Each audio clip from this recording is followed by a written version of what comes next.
Alors pour toi, maintenant qu'il y a les images de synthèse qui existent, est-ce que c'est encore utile d'avoir des vrais animaux dans les films?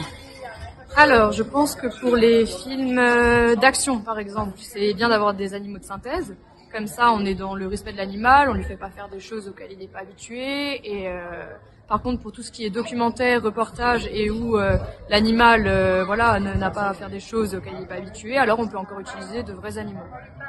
Est-ce que vous pensez que les animaux, ils ont leur place dans les films et au cinéma? Dans les films globalement, dans le cinéma? Bon, moi personnellement, je trouve que non. Bon, après personnellement, je cherche, quand je regarde un film, je cherche le côté émotionnel de l'humain. Donc pas forcément... Pour toi, il n'y a pas besoin qu'il y ait des animaux? Non, pas besoin des animaux. Et en plus pour moi, l'animal doit vraiment être dans son environnement propre à lui et pas entouré d'humains, quoi. Ok. Bon, T'as pas l'air d'accord? Non, non, non. Au contraire, je trouve que c'est quand même important. Ça rajoute quand même une petite émotion. C'est plaisant, c'est sympa. Oui, je suis d'accord avec toi. C'est beau, et puis même il y a certains films, tu peux pas t'en passer forcément. Donc,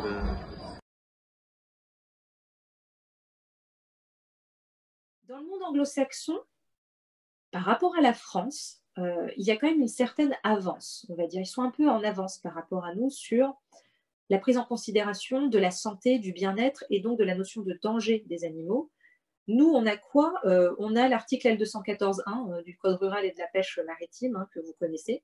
Tout animal étant un être sensible doit être placé par son propriétaire dans des conditions compatibles avec les impératifs biologiques de son espèce. Donc, cet article L214.1 qui donne l'impératif de placer l'animal dans des conditions de bien-être par rapport à son espèce devrait être appliqué dans tout lieu, par tout moyen et quoi qu'il arrive. Ça, c'est à mon sens, c'est déjà un article principal qui permettrait l'applicabilité d'un régime de protection des animaux à l'écran. Et quel que soit l'écran, c'est-à-dire sur un lieu de tournage, L214.1, que ce soit sur les réseaux sociaux, vous mettez votre animal sur TikTok, vous vérifiez qu'il n'est pas dans le four.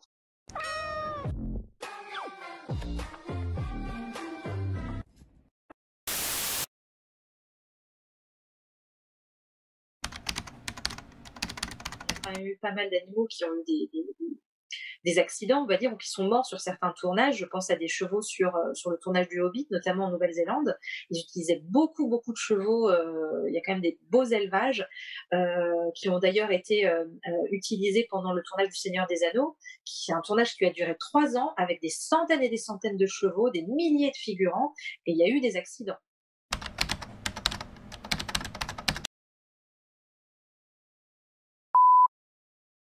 Ouais, je rejoins vraiment l'idée que le, le faire spécifiquement pour les besoins d'un film, je trouve ça, moi ça me choque, parce que je pense qu'il y a déjà énormément d'animaux qui sont en captivité, et le fait de les dresser spécialement pour ça, je trouve que c'est dommage. Et il faut vraiment s'intéresser aussi à leurs conditions de vie, quoi. Une proie, c'est toujours une course aux images.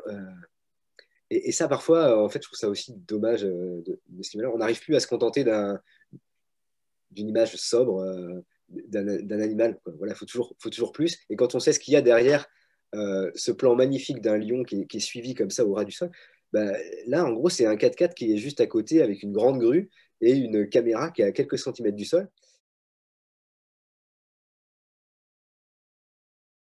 Après, faire tout en image de synthèse, je trouve que des fois, ça peut nous éloigner de ce qu'est l'animal tout simplement en réel. On est déjà vraiment pas mal déconnecté avec le monde sauvage.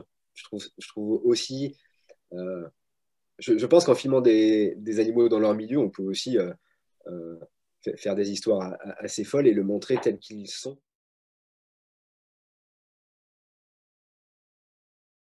En gros, la vocation d'un documentaire, c'est d'informer, en gros, d'éveiller, de sensibiliser et parfois même d'aboutir à une prise de conscience générale.